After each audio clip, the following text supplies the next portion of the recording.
Surging Sparks is out and in full force at the moment, with people going absolutely crazy, just trying to get product, trying to open it up, and trying to find that really expensive Pikachu. And we're going to be going through the single card prices, what's been going on in Surging Sparks in a future video. But today, I want to talk about the pull rates data and what it means for Surging Sparks moving forward, right? Because the thing is with pull rates is they, in my opinion, make or break a set. We take a look at Twilight Masquerade, for example, the Greninja, big, huge chase card, tough pull rates in that set. Look at those booster boxes, right? They're rising. Sets like 6 months old. Absolutely incredible. But then you look at a set where it's quite easy to get pull rates, like Obsidian Flames. Now, Obsidian Flames booster boxes have actually been climbing. Slowly, but they have been climbing. Whereas the single card prices of the set haven't really moved much. In fact, they've been going down because it's really easy to pull the cards and to complete the set. So there's no real chase for those big cards, and they don't really hold that much value because, well, it's quite easy to get hold of. So we're looking at Surging Sparks pull rate today, and we're going to compare them to the other Scarlet and Violet era set, and I'm going to give you guys my thoughts and opinions on what that means for the future of Surging Spark, because I think it's going to play a huge part, bigger than some people may realize. So we're going to be going over to TCG Player. Let's get into it. All right, so Surging Sparks pull rate data is in. We're going to be taking a real good look at it today. So we have here the pull rates. We're looking at the hyper rares first. These are the gold cards that you can find. These are tough. These are super duper tough. We're looking at any hyper rare, 1 in every 188 packs. So that is pretty much 1 per K, right? If you look at it, probably 1 in every 6 boxes on average. That is crazy, right? There isn't that many gold cards in the set. We've already seen some of the gold cards, especially the Pikachu, go up in value and become actually pretty expensive. A lot of the other gold cards that you can get have been falling, so they're kind of like the duds, as it were, if you were going to pull them, but it is quite tough. Then you've got the special illustration rares, of course, the Pikachu and so on. Incredible special illustrations in this set. So to get any SIR, you're looking at 1 in 87, right? So we take a look, you're talking about 1 in 960 packs to get a specific one. If you look at the gold, for example, we're going to go back to the gold, to get, if you want to try and get that gold Pikachu, 1 in 1127. That is crazy. That is just insane. And then we look at the special illustration rare to get that Pikachu as well. You're looking similar to that Greninja pull rate from Twilight Masquerade, like really difficult. So that might be the reason why we've seen some of the special illustration rares in this set really hold their value. And some of them have been going up, some of them have been going down, which is to be expected. Of course, when a set does come out, prices do tend to drop as packs are being opened. However, because of the amount of product being sold and opened, you would expect that the prices to fall, but the pull rates are keeping the prices up because it's really tough to get those special illustration rares. And this set has quite a few. You know, it's not a small set. It's not like a Stellar Crown. It is more like a Twilight Masquerade, to keep that one in mind. Let me look at the illustration rares. So, of course, we're talking about the Latios and Crew, and we're looking at 1 in 13 on average. I think that's pretty similar to the others, but like I said, we're going to compare this to other sets as well to give you guys an idea of what's really been going on with Surging Sparks. So we're looking about 1 in 13 for any illustration rare. So you're looking about, on average, maybe 2 to 3 a box, which is pretty decent. And then for a specific one is 1 in 300. So that's pretty tough, right? That is going to be really difficult to get those indeed. You're talking about like Paradox Rift levels, but we'll have a look at Paradox Rift because that does have a lot as well. So is Paldea Evolved. Then we look at ultra rares. We're looking at full art, you know, full art Pokemon, full art trainer cards. We're looking at 1 in 15, so on average about 2 per box. And we're looking to get a specific one is 1 in 312 packs. So again, that's going to be pretty tough to get those specific full arts. I mean, getting a master set of this is going to be very, very difficult. Then we have the Ace trainer cards coming, or Ace spec cards. They are 1 in 20 packs. So I've been seeing a lot of people getting 2 per box. So it might be a little bit better pull rates there. But on average, 1 to 2 per box. And then to get a specific one is 1 in 150 packs, or 159 packs. So it's going to be pretty difficult to get the specific ones. I don't think there's any that straight away that are like good, strong, playable ones, as far as I know. But yeah, they're quite common and they don't really hold a huge amount of value. So basically, when you open up a box or open up packs, to get a secret rare, A spec or better, you're looking at about 20%. So pretty much, right, that is 1 hyper rare, 1 SIR, 1 illustration rare, 1 ultra rare, and 1 A spec. So not counting EXs. From what I've seen from people, just total amount of hits, so EXs or better, is on average between 13 to 15 hits per box. That is pretty good. And in fact, I think that might be even a little bit better than some of the other previous Scarlet and Violet era sets where we've seen them be on average about 12. So between 30 to 15 hits per box is pretty solid. I think we had about 13 to 14 hits in one of the boxes we opened. I think the second box we opened had about 15. So that's pretty good. Like, those odds are pretty good. But yeah, about 20%. Okay.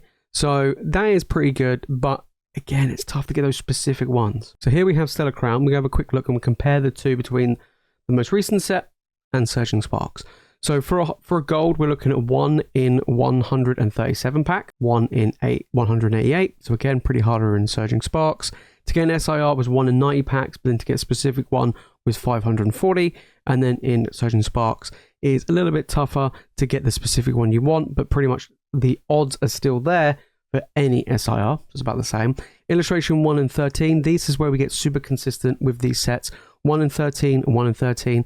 But a specific one was 167 compared to 1 in 300, because it is a larger set and there's more of them. Then we look at the ultra rares, again 1 in 15. This is where the consistency comes in with a lot of these sets, 1 in 15. But then in Surging Sparks is 312 compared to the 163. So we have seen, because it is a larger set, the Surging Sparks is going to be tougher. And then A-Spec, again 1 in 20, which is the same as Surging Sparks, but specific is 1 in 60 compared to 159. So it is a lot tougher. 20% hit rate in Surging Sparks, 20% hit rate in Stellar Crown. Then we look at Twilight Masquerade, arguably one of the tougher sets in Scarlet and Violet era. So we look at Hyper Rare, 1 in 146 packs compared to 188. So again, Surging Sparks a little bit tougher for those gold cards. To get a specific one, you're looking at 879 compared to 1,127. So yeah, gold cards are going to be a lot more harder to get hold of. Then the Special Illustration Rare, 1 in 86. Again, this is where that consistency comes in. 1 in 87, pretty much identical. 960 there, 941. So it is slightly tougher to get that Pikachu in the pull rates or any of those SIRs than Twilight Masquerade. Then we've got the illustration rares. Again, that any illustration rares is consistent with that 1 in 13, but specific one is 272, and we've seen that it's 300. So again, a little bit tougher there. Similar size set, don't forget. Ultra rares, 1 in 318 compared to 312. So that's pretty much the same. A little bit tougher on Twilight Masquerade. And then Ace Trainer was 1 in 119 compared to 1 in 159. So Ace Spec is a little bit tougher, but once again, 20% hit. Very consistent. They've been doing very well with the pull rates across the board in the Scarlet and Violet era. Moving on to Temporal Forces, again, another large set. So we're looking at gold card, 1 in 139 packs compared to 188. So again, tougher in Surging Sparks. And then we look at the Special Illustration Rare, 1 in 86. Again, pretty much identical, 1 in 87. But it's at 960 compared to that 855. So again, tougher to get in Surging Sparks. Then Illustration Rares, 1 in 13, again keeping that consistency, but then for any of them is 285 compared to the 300 that we see in Surgeon. Then we got the Ultra Rares, Full Art Trainers, 270 again for these, and then we're looking at 312, so tougher again in Surging Sparks. Then A-Spec is 140 to get a specific one compared to 159. So yeah, so Surging Sparks, a little bit tougher, again 20% hit chance in Temporal. Don't forget Temporal does have a big set as well, but Surging Sparks is just a little bit tougher. Then we're moving on to a specialty set. Things could be a little bit more different, but we've got a specialty set here. Paldea and Fates pull rates. We got Ultra Rare, 1 in 372, which is nowhere near as tough as Surging Sparks. And then we got the Special Illustration Rare, you know, that Charizard, that Mew that people want to get. 1 in 465. That's crazy. That is basically half of Surging Sparks. Then Illustration Rare, we got here 1 in 42. Again, this is going to be slightly different because it is a specialty set, but it gives you an idea, guys, of the difference, especially with the Special Illustration Rares. So yeah, the Mew, Bubble Mew is tough to pull. The Charizard is tough to pull, but nowhere on that same scale. But the packs are a little bit more expensive from Paldea and Fates. Then we look at Paradox Rift, again, another set. This is kind of like the start of when the pull rate started to shift a little bit, but we'll see in this one. So Gold, 1 in 576. Compared to obviously Surging Sparks being very tough, so basically half. Then we got Special Illustration Rare, 1 in 712. When this started to happen, when it was like, holy smokes, this is pretty crazy, those tough pull rates, but nothing compares to the 960. Illustration Rare, 442. Paradox Rift does have a really large pool of Illustration Rares in the set, so that is why it is higher than Surging Sparks. Still the same run, like still the same rate, like 1 in 13, but it is a lot more of them. Ultra Rares, 421 compared to 312. There's a lot more Ultra Rares in Paradox. and then it breaks down the double res, which we don't really know because it didn't have A spec cards. Hit rate 17%, so a little bit tougher in Paradox Rift, but you know, to get a volume of hits, but to get those big special illustration rares and gold, tougher. But it is tougher in Paradox to get illustration rares, to keep that one in mind. Then we move on to Obsidian Flames. Again, this was an easy set to complete. You know, I said at the beginning that sets that have easier pull rates tend not to perform very well, and this is an example, right? The big Charizard in the set, 216 packs to hit, pretty straightforward, pretty easy, right? And you know, this is one of the illustration rares, 216 for illustration rares, or special illustration rares, shall I say, compared to the 960 that we see from Surging Sparks. And then when we break down each one of these, I mean, again, we're keeping the consistency there. What are your hyper rare 1 in 52? It is so much easier to pull. Even the illustration rares is 1 in 160 compared to the 1 in 300 from Surging Sparks. Obsidian Flames, on top of that, is also a smaller set, so it makes it a lot easier as well with the good pull rates. And then finally, we have Paldea Evolved, which again is a set which everyone says, you know, it was quite tough, and it was, right? So we've got the Iono, which was the big chase card at the time. Like, oh my god, everything was about Iono. 1 in 480 packs. Again, pretty big card coming in there. And then you got the Dendra as well, 1 in 540, the Magikarp, right? 480. There is a lot of illustration rares in Paldea Evolved, so that's why it's so tough to try and find things like the Magikarp and the Tyranitar. So that 480 compared to the Surging Sparks of 300 makes a huge difference, right?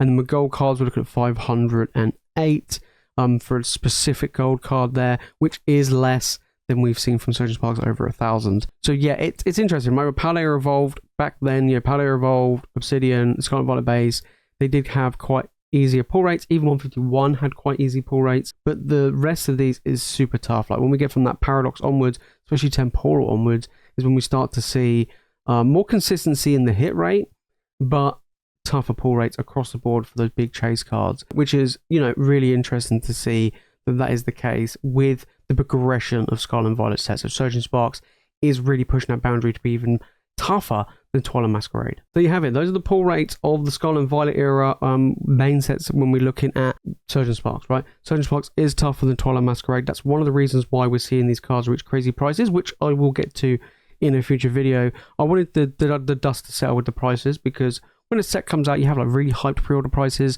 and then the prices are going all over the place. I like to wait at least a week or so for the prices to settle before I, you know, have a look at what's been going on. But overall, you know, it is really interesting to see that it is tougher. It is a bigger set. Booster boxes, again, quite expensive. Booster boxes are now like 160 plus, even 170. Sets just come out. It's crazy. So people paying literally insane amount of money to get hold of Surging Sparks to open, to try and get these big cards, but the pull rates just aren't there. So it's really, really tough. It's quite punishing, actually, of trying to crack the packs to get the pulls that you might want, especially with highly inflated booster pack prices and booster box prices. So keep that in mind if you are opening up Surging Sparks. It is tough. You know, hopefully luck is on your side. As far as keeping things sealed is concerned, this is a home run set. You know, if I had to do my tier list right now, this would be an S tier set alongside things like Twilight Masquerade. It is just that good. If you made this far into the video and you've enjoyed it, make sure to smash the like button and make sure to subscribe for more Pokemon content. Let me know your thoughts down in the comments about the pull rates. Have you pulled that big Pikachu? Has it been tough? I've been hearing people open up booster boxes and they're like, Jace, I got absolutely hammered. We've opened up one booster box and it was trash.